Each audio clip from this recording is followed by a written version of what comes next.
This episode is brought to you by LinkedIn. Healthcare professionals can lead their careers with LinkedIn.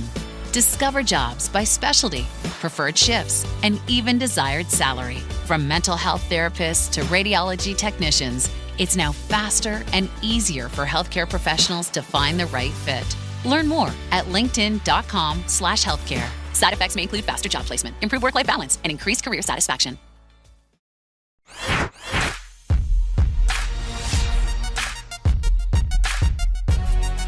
Hey, this is William Tincup and Ryan Leary. You are listening, hopefully watching, the Inside the C-Suite podcast.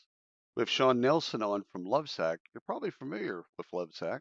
If you're not, don't call us. We don't want to talk to you. We're huge fans. So we're going to talk about Shawn's story, and he's actually going to talk about his story. Kind of take us all the way through his career. So, Shawn, would you do us a favor, the audience a favor, and introduce yourself? Yeah, great to be on the show. Appreciate it. I am the probably most well-known as the founder and CEO of Lovesac. If you're not familiar with if you've ever seen like an 8-foot beanbag, not a beanbag filled with That's chopped it. foam, but that's a Lovesac in celebrity homes in like probably half the NBA, NFL. It's wild. But we actually sell mostly couches these days.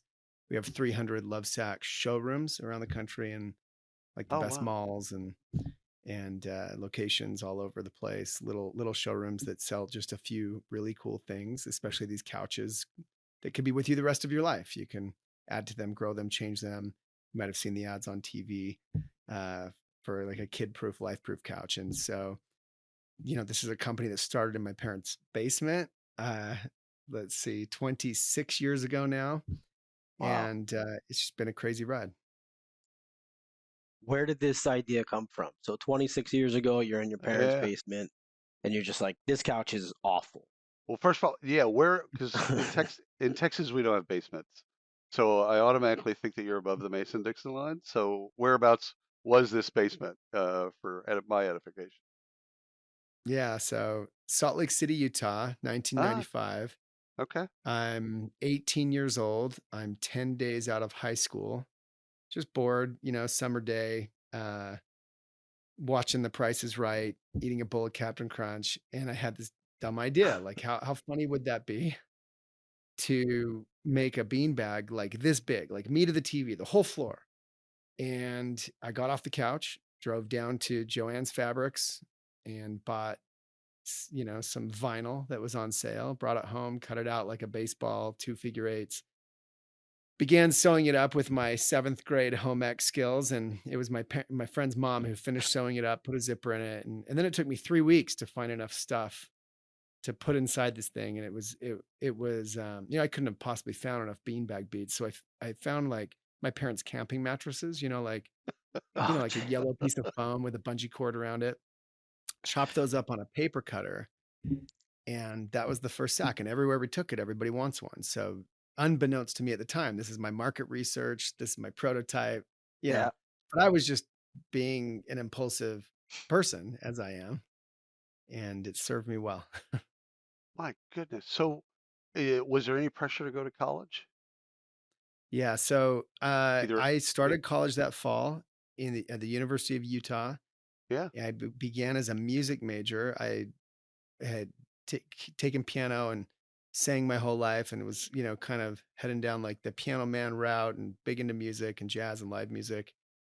And then put the sack away in the garage, forgot about it because I served a 2-year mission for my church. I'm Mormon, right? And often we go volunteer for a couple of years, and I was called to go to Taiwan and speak Mandarin Chinese and, share my religion there, and as well as do service. And it was an amazing, reflecting on it, you talk about, I mean, I hope my kids get the opportunity to go, because to be rejected for 2 years, from 9 in the morning till 9 at night in a foreign language, as well as, of course, build relationships, make friends, live in a, place all it's just nothing like it. And there's a TikTok account that I'm following that's dedicated to these stories. And it's amazing. In fact, I watched a girl talk about Mexico City.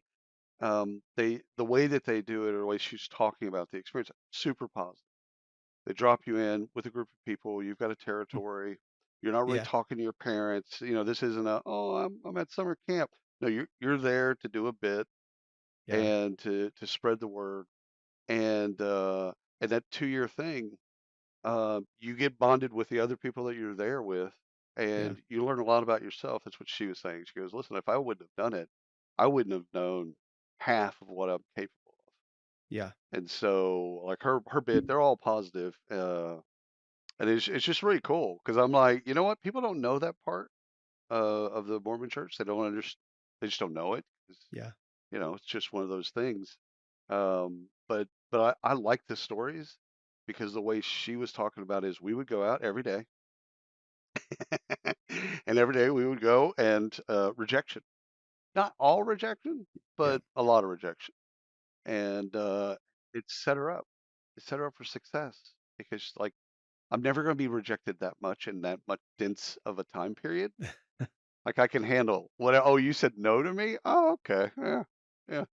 Not a big deal, but that's Yeah. fantastic. We've got a friend in the industry, Scott Sessions, who's Mormon, and his kids went on. He has three. They went 3 different places in the world, Cool. and he had said, and they had all the same, it's similar experience, Yeah. but loved it. That's cool. Yeah. So Yeah. you It's a were at huge, Utah.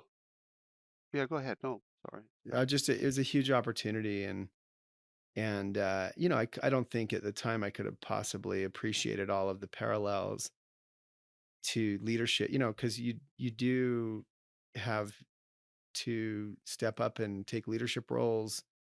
You are essentially selling, you're Right. you're and you're perhaps selling the hardest thing. You're trying to challenge someone's core beliefs, and and it's really challenging on every level. And so the mission was formative, and I came back from the mission and started, going to college again, University of Utah, and dating and just being a normal person again. Yeah. After Yeah. 2 years later, and these are 2 years that when you're 20 years old is a tenth of your life. Yeah. And so, Legit. It's very Legit. And true. it's yeah, it takes a Taiwan. minute. It's not It like you takes were in Milwaukee or something. Yeah. Yeah, yeah, yeah. And back then, now, there's a lot more communication. People are online and there's Facebook, and, just Okay. in general, there's a lot more contact. Back then, I mean, we wrote letters, and Yeah. Yeah. it Yeah. was just Read a emails. Read yeah, read emails. Yeah. Yeah. barely, Oh, that's cool. barely. Email was like, this late 90s. Email was like Oh yeah. A maybe some sketch. people had it, maybe some people didn't. But anyway, came back and began back in school in engineering, and actually took mechanical engineering for a year, and You leave a got my music major, you come back a mechanical engineer. uh-huh. Well, this Wow. this is Makes a sense. peek into my, ADD psyche, and Yeah. it's weird. Yeah. I'm every story is different. In my case, I'm a founder that I'm not one that's telling you to, like, ditch college. And I was a terrible student. I was a straight A student. I was an achiever. And I got my first B in engineering physics, and it really shook my world because, like, I had done everything that I could. I had hired a tutor. And it really made me realize that, there are engineers, and then there are people who are inventive. And I think Yes. I am inventive, but, and by the way, we hire a ton of engineers, and I take great pleasure in working with them. But that was so I'm trying to find my way, right? I'm good at a lot of things, but I'm not great at any one thing. And ultimately end up graduating from the University of Utah in Chinese, because it became the fast way out, and business, which was kind of a Dude, I love minor. this so much.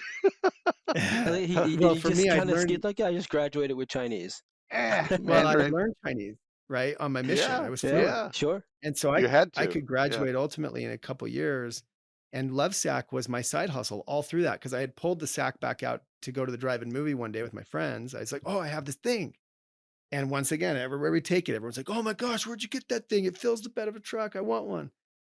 And before you know it, I'm making for friends and family and friends of friends, and but I never paid the bills because the van would break, the shredder would break. I was using the shredder in the back of this furniture factory. They kind of let me do it after school because it was funny. And it was kind of a one-man, then a two-man, three-man show, me and my friends. Hey, this is Bill Simmons from the Bill Simmons Podcast, here to help you make the most of your summer with Michelob Ultra, a superior light beer worth playing for. Play for it with the guys when you're competing to see who can sink more birdies on the golf course, because winning tastes even better with Ultra on the line. Play for Ultra. Fill your fridge with Michelob Ultra this summer. Enjoy responsibly. Copyright 2025 Anheuser-Busch Michelob Ultra Light Beer, St. Louis, Missouri. And I had to be a waiter at night to pay my way through school because, I didn't come from money.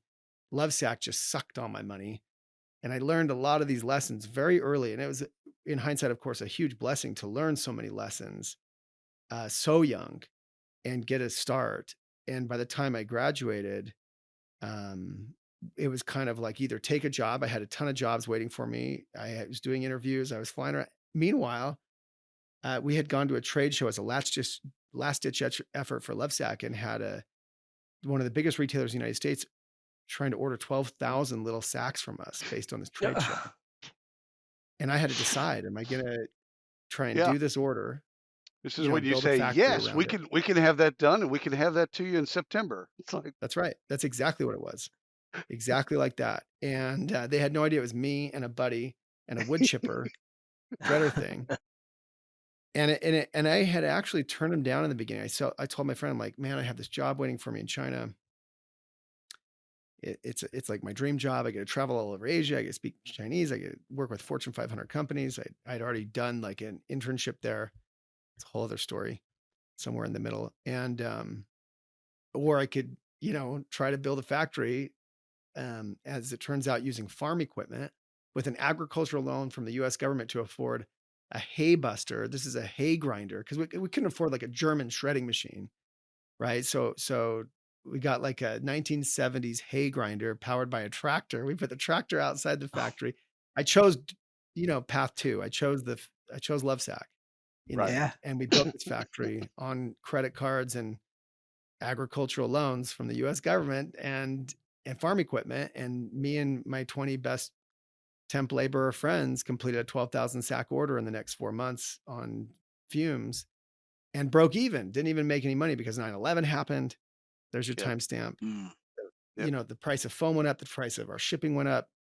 The whole order kind of blew up and we broke even. And so now I'm 23 years old, have $55,000 in credit card debt, having built this factory. And then I hadn't been out selling. And so then we had to go try and sell these giant beanbags to, the biggest furniture stores in the United States of America. None of them wanted them. None of them, they thought our name was stupid. They thought the idea was stupid. No one's going to pay $500 for a beanbag. Now they're $1,000. And so we opened our own store because we had no other option. At this time, the name was Lovesac, right? You started Lovesac as Lovesac. Yes. In fact, I just needed a name. This is all the way back, right, in I guess 1999 and 1998 when I came back from the mission. I just needed a name that was, hippie, love, peace, hate, war, beanbag, 70s bag, love sack. Oh, that's cool. Paid $25 to the Utah State Tax Commission, not knowing it was already trademarked, by the way. And it's one of the miracles. So I wrote this book, right, with this whole story in it because it's a wild story, right? It's called Let Me Save You 25 Years. And it's packed with the entire story in great detail, as well as a bunch of lessons, right? Mistakes, miracles, and lessons. And one of the miracles was that this name that was trademarked, because it's such a sticky name. Like you can like it or hate it, doesn't matter. You hear it one time, you might be cracking jokes, you might, whatever. And it was trademarked. And when I went to fast forward, we opened that first store, people wanted to franchise it, so I said, sure, no problem. And I needed to get the national trademark for it and found out it had been taken since 1978, which I already knew. And I had to change the name of the company that I was trying to franchise. It was a big debacle. And the year had just rolled over. It was that we were only in business in retail for like 2 months. And I said, well, why don't you check one more time, right? After the new year, we had a bomber Christmas. It was amazing. We made more money than we'd ever seen in our first 6 weeks in business at the Gateway Mall in Salt Lake City, Utah, 2001. And we couldn't believe it. Like retail worked. People want a franchise. Check the trademark one more time. And they had failed to renew it. After like 20 years of renewals, it had fallen off with the new year. We bought it for $250 from the USPTO.gov, right? And the rest is we own the history. trademark Lovesac. And now we're a public company traded on NASDAQ with the best ticker ever. It's LOVE. Another miracle, a whole other story like that behind that. And, it's been a very useful name for the last 25, 26 years. Well, I remember when Lovesac first hit the scene, and you can imagine it. So at that time, I'm in college, right? I'm graduating college. Just the thoughts coming to like, what is this thing? And I remember, I vividly remember it. And it's just ironic that we're here talking now, and it's still Lovesac, and I still don't have one. And I need one. Let's fix that. And we do have a store not too far from us, and when it opened, I was really excited. It's really nice. Where were you in college? Philadelphia. So I went to Temple. So strangely, King of Prussia Mall, which is, I'm sure where you thought, was one of our earliest, one of those franchises that we sold like right out of the gate. And by the way, we don't do franchising anymore. We eventually reorganized the company. We bought them all back, took them all back, restarted. But we've been in King of Prussia forever. And like since from day 2003.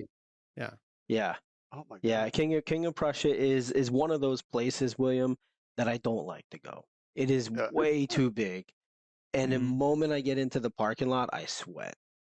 I get the sweats. I can't go in there. My kids love it. They love going in and spending, but I can't do it. We've got a couple malls in Dallas that are like that. They're so overwhelming, but they got great brands. It's actually good people watching. So I want to ask you about, Shawn, your first hire outside of kind of your network. So somebody that you didn't know or something like that. What was that? What was that like for you, hiring your first person, again, that you didn't already have a relationship with? Oh man, the first person I hired was, to stuff sacks back in those first days of like that wood chipper in the back room of this furniture factory, because I had been doing it myself. And he cut the tip of his finger off. Oh, and I very quickly. Did you have insurance at least? Workplace injury. No. Great. This is how I talk about this in the book, right? So Shawnism number 1, chapter 1, just do something, which I did. I got off the couch, built a sack. Shawnism number 2, just do the next thing. So one of the next things was, I didn't know about workers' comp insurance. It had never crossed my mind. I'm getting scary letters from the state of Utah trying to and I'm like, what, at this 21 years old, like, what do I know about any of this stuff? But, and my point of that little Shawnism, like do the next thing, is look, now I'm the CEO of a public company. We have 2,000 employees. We are, over 700 million in sales last year. We're growing toward $1 billion. We're going to grow it into the billions. I'm feel very confident. You can learn and become anything if you're willing to constantly be learning. And some of these lessons come hard and are expensive and embarrassing. And others you can, obviously hire in. But as unglamorous as that sounds, that was my first hire. And I learned a lot of fundamental lessons just from this one employee. Is he still with you today? No, I actually, people ask, of the many friends who kind of helped out in the beginning, I have one friend who ended up kind of sticking all the way through as our head of product development today. And we work very closely on product, but all the rest of, at different moments, and I talk about some of this in the book.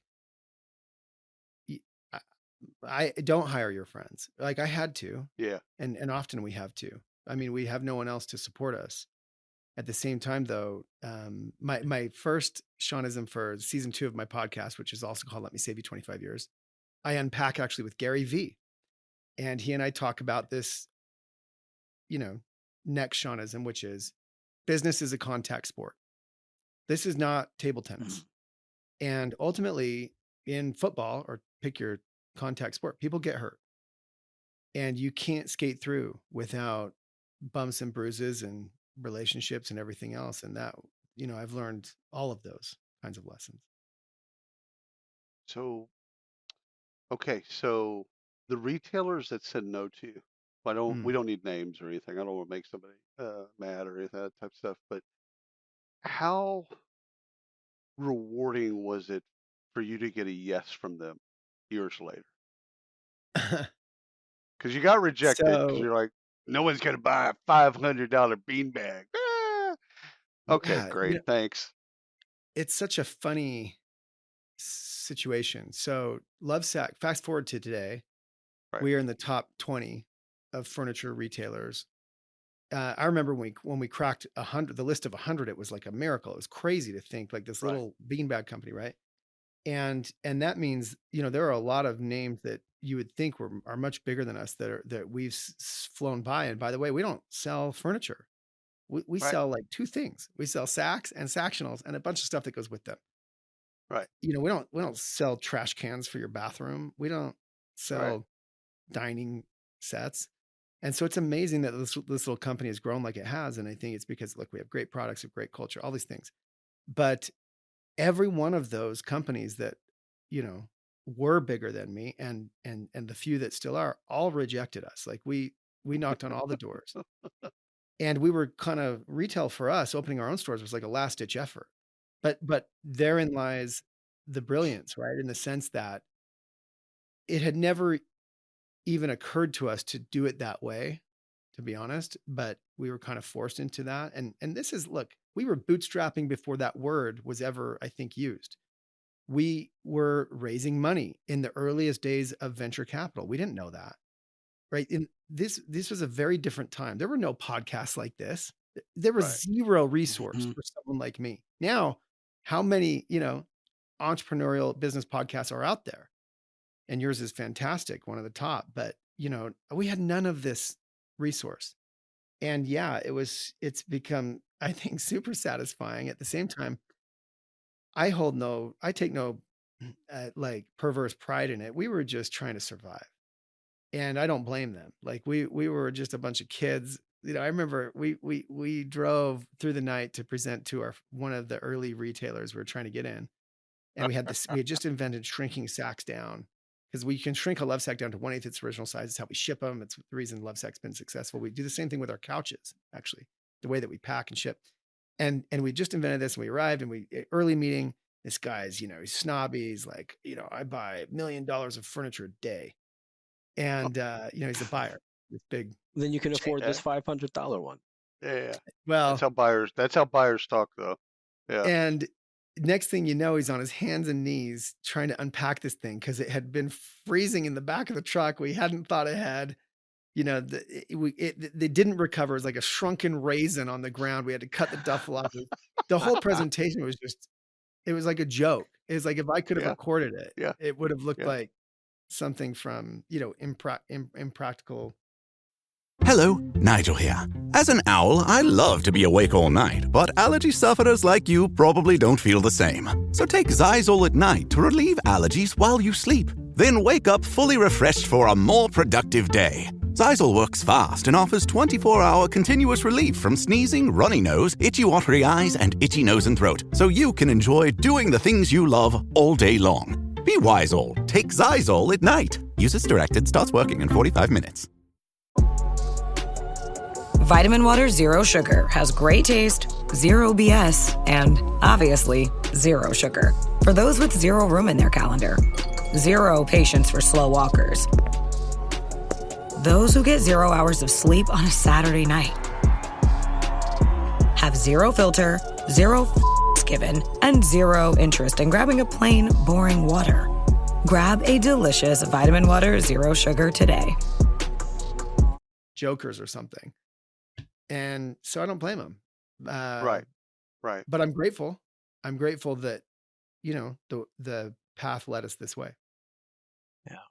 So where do you find motivation for some of this? I mean, you're giving us a lot of really funny stories, but at the time, I'm assuming they weren't funny. They were like, okay, another wall. Right. Like you have bloody noses, black eyes. Where's the motivation come from to keep pushing? Uh, you know, another topic I spend some time on in the book, entrepreneurs, and I think leaders of any kind have instincts and are instinctive Mm. people, whether they came up that way or not. I think you have to be a good leader. You have to have some level of instinctiveness. And people ask me this question all the time or some form of it. And I can tell you that, I mean, I've thought about jettisoning, quitting, leaving, doing something else 1,000 times, maybe more. Even, you know, I reflect on this one moment in the book about I'm standing in front of a college class. I'm teaching I fast forward in my late 30s. I'd gone back to get a master's degree at the top design school in the United States just because I'm an ambitious person. I wanted to keep learning, right? Lovesac's already heading toward being a public company. We're raising a bridge round to kind of get us there. This is around 2016, 17. And I'm standing in front of my college class because I had graduated with a master's. I'm now teaching in this master's program at Parsons, New Yeah. School for Design in New York City. Yeah. Great We had school. moved Lovesac headquarters to Connecticut. I'm commuting in every night. And I'm feeling like a total fraud because here I am teaching them all these business principles classes. I'm basically like a business instructor inside of a design school master's program. Right. And I'm like, how can this business, because we weren't closing on this necessary bridge round to get us to this IPO. And if I can't close on this money, we might be shuttered in like 2, 3, 4 weeks. Done. Just because of cash flow. And that's how, the bigger businesses get, the more critical cash flow becomes. And we were right on the brink. And I'm like white as a ghost and I'm not feeling well. And I'm like, how could the business feel just as wobbly at 70 million as it did at 7 million, as it did at 70,000 when I was in college or something? And now I'm at 700. And it's, Jesus. we're doing better. We're profitable. We're it's a fantastic business, but I'm constantly in a barrage of world crises, economic melee, biggest hangover post-COVID for the home industry that's ever existed, worse than 2008, 9, 10, right? Lawsuits out of California for everything that I could, if I fart, getting sued by the Yeah. state of For California. breathing. That's California. Yep. Fair enough. And this is business, man. It just never ends. Yeah. And that's okay. Yep. And but my point is, you asked me, how do you find the motivation to keep going? At every one of those moments, if you feel like you should keep going, then you do. And I've always felt that way, even though I haven't wanted to. I've wanted to take an easier path. I've wanted to do something, if you feel like you can, then you should. And as long as you can do that, you quit or you keep going. It's one of the Shaunisms in the book. Almost every day is like that. You quit or you keep going. And there's nothing else in between. You mentioned, Shawn, you mentioned faith. And if you don't mind, I'd like to ask a question around how your faith has helped you. Because Ryan's question is wonderful. And I just want to see, at different points, how did you interact with your faith through these, I guess, challenging times? Maybe even some of the successful times. Oh, great question. Thank you. I'm a person of faith and I believe in God. I also believe in myself. My faith has increased both in God and in myself over all these many years, right? As you continually face into challenges and get beaten down and somehow overcome or skate through or survive, all of the above, your faith grows. And thankfully, I had a combination of faith, confidence, good luck. I believe in luck. I believe we make our own luck. This is a concept taught to me by Richard Branson. So somewhere along the way, I won $1 million on TV. I won Richard Branson's reality TV show. I was made president of Virgin Worldwide. That's a whole other rabbit hole. This is in the middle, to hear right? that story. It was a show for entrepreneurs. It was kind of like Richard Branson wanting to have an apprentice type show. Right. But this is not for apprentices. This is by the way, my runner-up in this show is Sarah Blakely, founder of Spanx. Jesus. Right. So really cool My opportunity. goodness. Yeah. Well, I joke like I won the show, she won in real life. But and we're great friends, but we're laying on the roof of Necker Island. I'm talking about God with Richard Branson, just me and Richard looking at the stars. And he's asking me what I believe, etc. And I said, what do you believe? And he said, oh, I believe we make our own luck. And that bothered me. Like, I was like, just at the time, as a person of faith, it felt really dismissive. Right. Fast forward, what gave me that, call it testimony of luck, is when you have enough bad luck. I'm talking like things go wrong and, someone dies. Bad things happen. Terrible, it's like this and that and that and that happen. And you realize like there's nothing to blame other than just terrible bad luck. Well, if you're going to believe in bad luck, you have to believe then in good luck. It's the other side of the coin.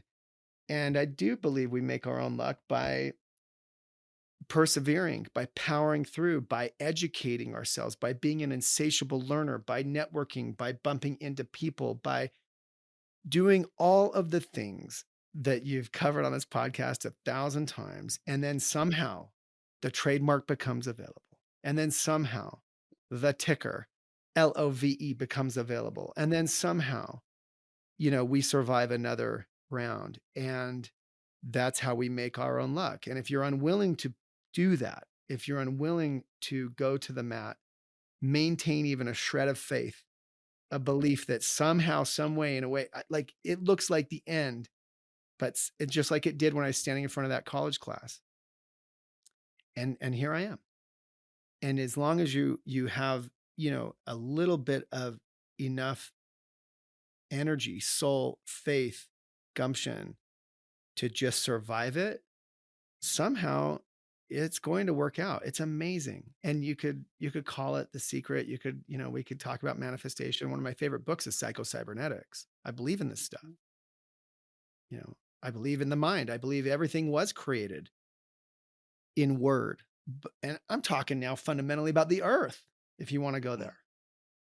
I mean, if you do your reading, it was created in word before it was created, if you even believe in that.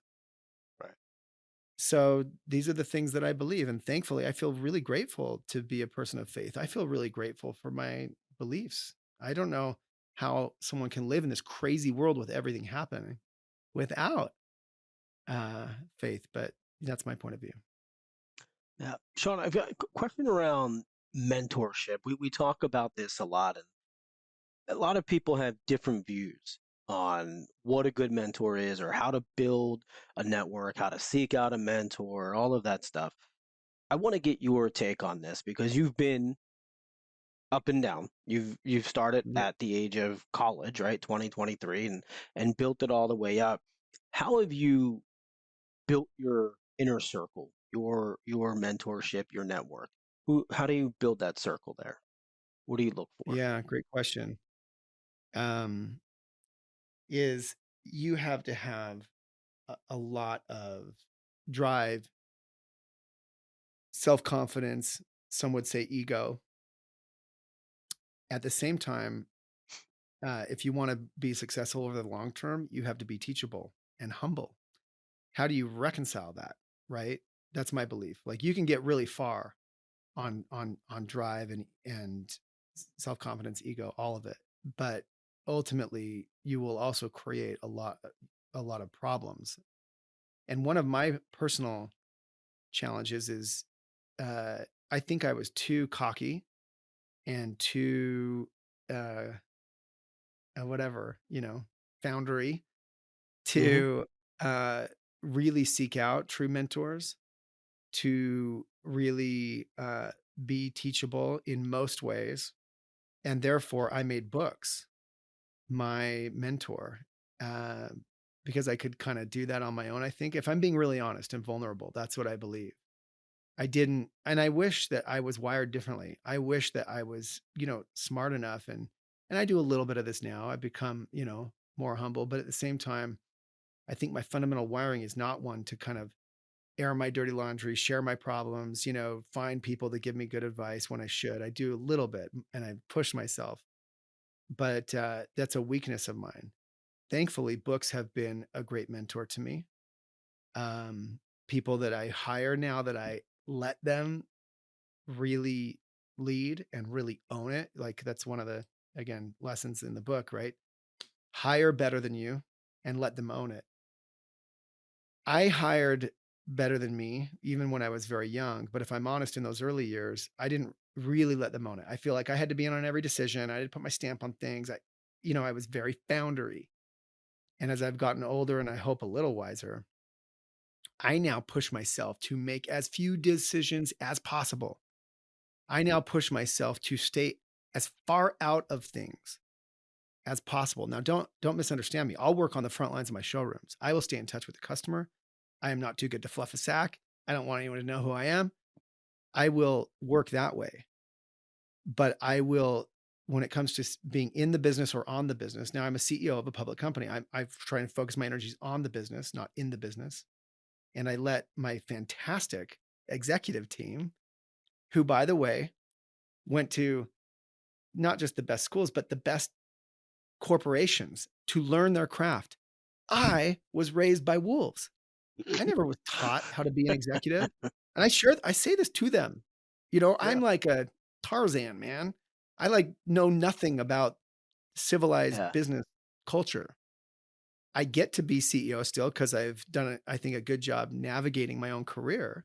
But being a CEO of a public company is a completely different animal than what it was, again, pick a numbers, 70 million, 7 million, 700 million. And I've had to evolve. And so these people, to me, the people that work for me, are my mentors. I have a chief supply chain officer. And by the way, remember, I speak Mandarin. I've sourced all our products from the beginning, all this. But I learned from him how to do it at this scale. I learned from my chief people officer. I learned from my chief operating officer. And I watch and I learn and I stay out of their business unless, in the rare occasion I have that, really strong instinct on something, and it has to be really strong. Otherwise, I let these pros be pros. And man, that took me my whole career to learn. I love your take on mentorship because we haven't heard people say that. And they might think it, but they haven't said it. And it's interesting because I have some of the same wiring that you do. It's hard for me to be vulnerable. Well, get the benefit. You actually get the benefit. I know it's there. I see other people do it. So I understand. I understand it. It's important. But at the same time, people will ask me, "Who's your mentor?" I'm like, I worked for Sam Walton in the '80s, and I got to actually work with Sam. Cool. Like, I don't need anything else. I'm good. Like, I work with the best. I was around them day to day. So like, I'm good. But like, that holds me back. I know that holds me back. I love your take on books and having an outlet to then say, okay, there's something in here that I can learn about myself and learn that I didn't know, etc. So thank you for that. No one's expressed that like that. I think they've expressed kind of forced mentorships and things like that. How mentorships get twisted or get wrong because of timing. The mentor mentee didn't know we're on the right time schedule. And by the way, I think that idea of formal mentorship is an example of these executive to true executives, unlike me, Right. Yeah. that learn some of these tactics. And now that's humility there, by the way, Shawn. That was actually a moment of humility. You're like, these other executives, I don't know what they're doing.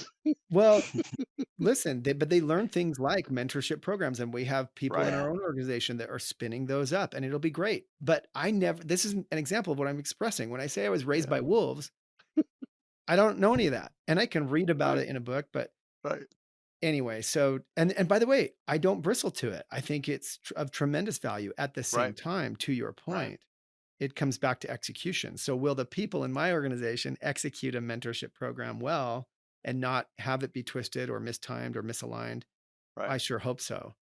And, we'll push for that. But listen, it's a battle, but being an executive is a craft that you can learn, and there are great schools for it.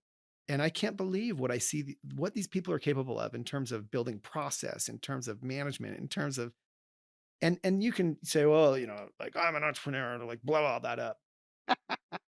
If you really want to scale, and really, it's one thing, by the way, you could have tremendous success for even a 5-year block, a 10-year block. But I'm talking, if you listen, let me make this clear. Lovesac will be a Nike. You got to understand like what our ambition is. Like we're not dinking around, right? We will be one of the biggest, most impactful brands that it ever existed. It may take another decade or two. I don't care. I've already gone 25. I'll go 25 more if they'll let me, right? I'm a public CEO. I'm always on the chopping block. So what do I have to be? I have to be flipping good. I have to be Michael Jordan. If I'm not, I'll be taken out. Okay. At what I do, at my job as a founder and as like the visionary for this company, et cetera. On the other hand, I have to have an executive team that can do all of the things that I was never trained to do, and do them at scale. And if I'm unwilling to accept that and really embrace it, I don't mean like, oh, I hired some great people, but we're going to do it my way. If I'm unwilling to really accept it and balance it with a little bit of my intuition, as sparingly as necessary on the things that I deem most important, and you can do that. And if I can do that right for another, let's say 25, 20, 15, whatever, we'll have a Nike here. And it will be unlikely, and we'll start with big bean bags, but you just wait and see what we do. Already we make, in my humble opinion, the best surround sound system on planet Earth, built into our couches and stealth tech. It's amazing. It's no sound quality loss audio. It's invisible to the site. It really is an amazing experience. That came from Lovesac. And by the way, it's a multi-$100 million business. That's pretty cool. And there's more to come. Yeah. So we're on our way, but like, it's my job to do all of that if I really want it to scale and not let my ego turn it to a hamburger. Yeah. So Shawn, I think this is just a question more for me because I'm interested. Being a founder CEO at, 0 to 10 million.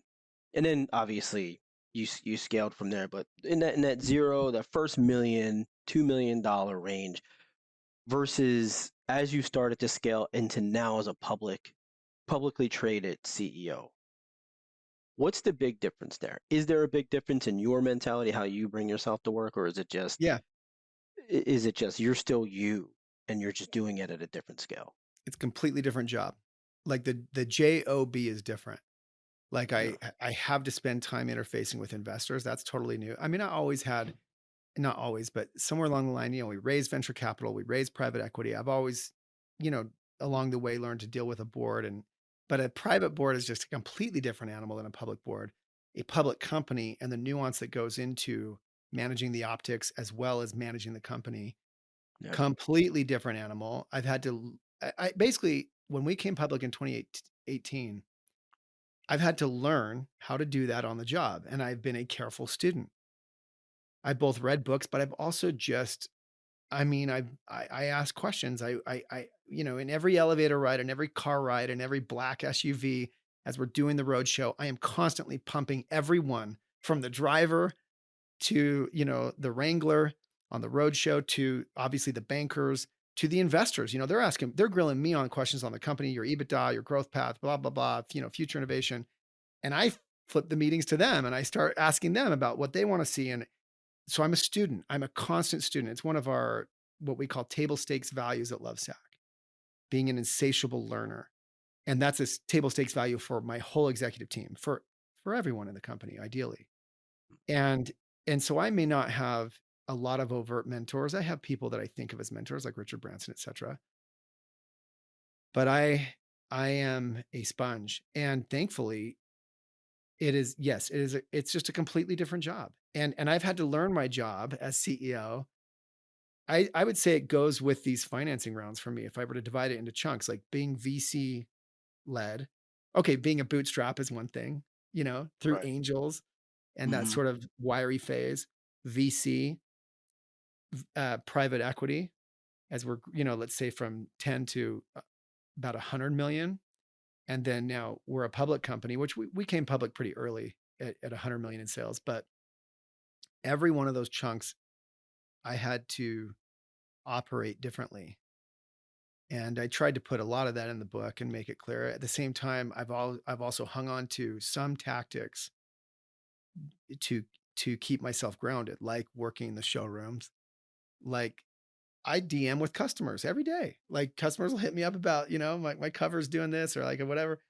And I take the time to DM with them. And then of course, turn them over to our best people to solve the problem. But like, I'm not too good to do that. And now I'm playing the social media game. That's a whole other aspect. I have my own podcast and I don't have to do that either. I've chosen to make that part of my bailiwick. Right.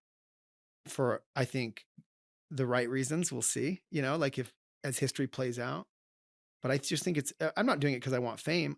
I don't take a dime from this book. Like this book, I donate all the proceeds to the future business leaders of America.